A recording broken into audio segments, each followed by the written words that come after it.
Well, summertime in Still River really begins about Memorial Day. And Memorial Day was a really great time.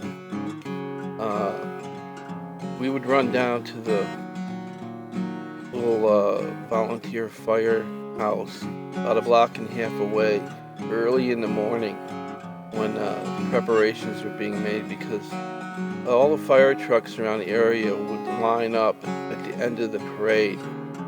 And we would get down there early so we could get a place to ride on the truck in the parade. So we could ride in the parade and wave to all our friends and unfriends and everyone. And it was a great time. And when you got back from the parade in the afternoon, parades were long then. And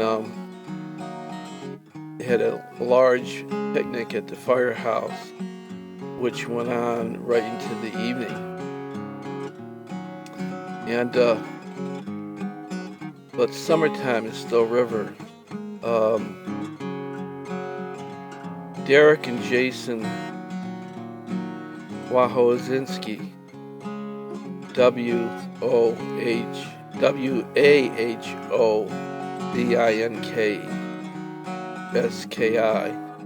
I think that's how you spelled it. Their name. They were working on a little two-man submarine. Their uncle, who passed away about 5 years ago, Wally Wahojinski, was in the Navy. He was a Navy diver, and also he was a Marine welder. And he had a welding shop out in the back of his yard where he lived, and a driveway that ran up to it where people brought all kinds of things that needed to be welded. And he knew everything about marine welding. And he made this little yellow submarine, a little two-man sub, and was on a trailer parked out back next to the shed. And Derek and Jason decided to get the thing up and running. They got some help from the local dive shop, and the thing was neat. They had it ran on 4 car batteries and a sort of electric trolling motor, I guess. And it would only go under the water about little more than almost a foot maybe. And Jason and Derek painted it all up to look like Jaws. They welded a metal fin on the top hatch, so when you went under the water, you could see the fin going across the water like a shark.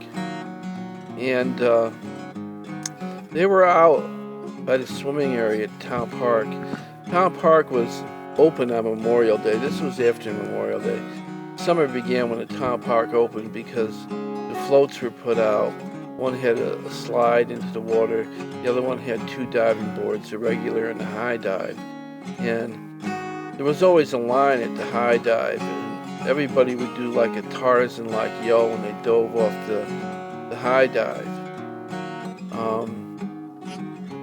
So Jason and Derek are out there, and they're working on trying to surface the sub so it comes up like nose first, so it would look like, Jaws coming up out of the water.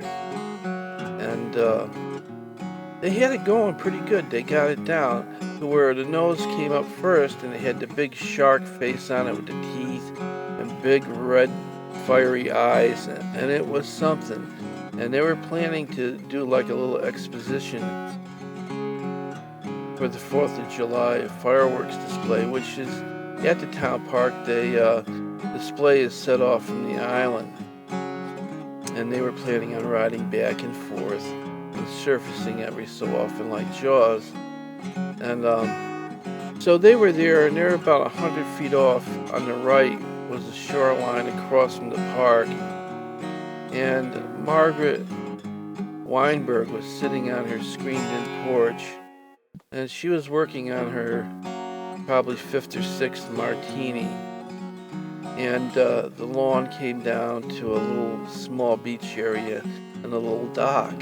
And Margaret, well, her husband William died last year. He was a dentist in town, and Margaret was in the throes of deep depression. She couldn't get over it.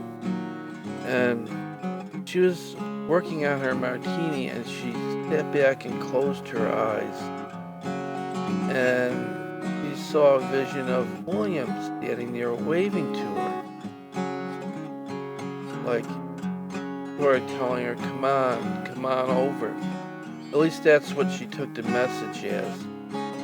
So she decided that this is going to be her second last martini. And it was dusk, and she walked down the yard, and she had a cinder block under one arm with a rope tied around it, and the rope tied around her waist. And she had a martini in the other hand, and she kind of, wobbled down to the dock. And she was standing on the dock with her eyes closed, looking and kind of staring into the air, into the vision, going, "Oh, William, I'm coming, William." And Derek and Jason see this, and they're wondering what's going on here. And then it dawned on them what was really going on. And what are we going to do? And they went under, and they got to about 10, 15 feet from the dock, and they surfaced with a hiss.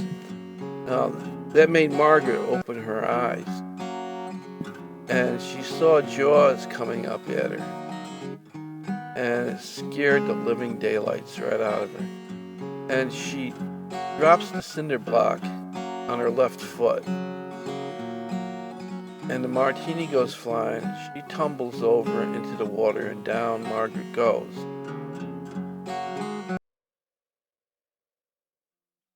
Jason and Derek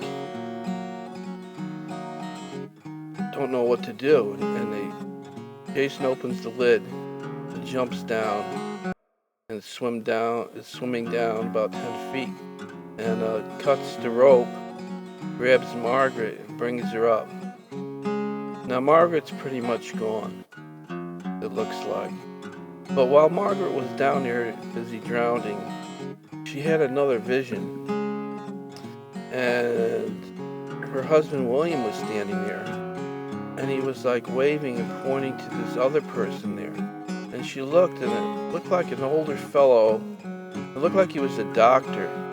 He had like a white coat on with a red cross on it, on the breast, and he had like one of those mirror things that the doctors used to wear, and he had a clipboard in his hand, and he had horn-rimmed glasses and a beard.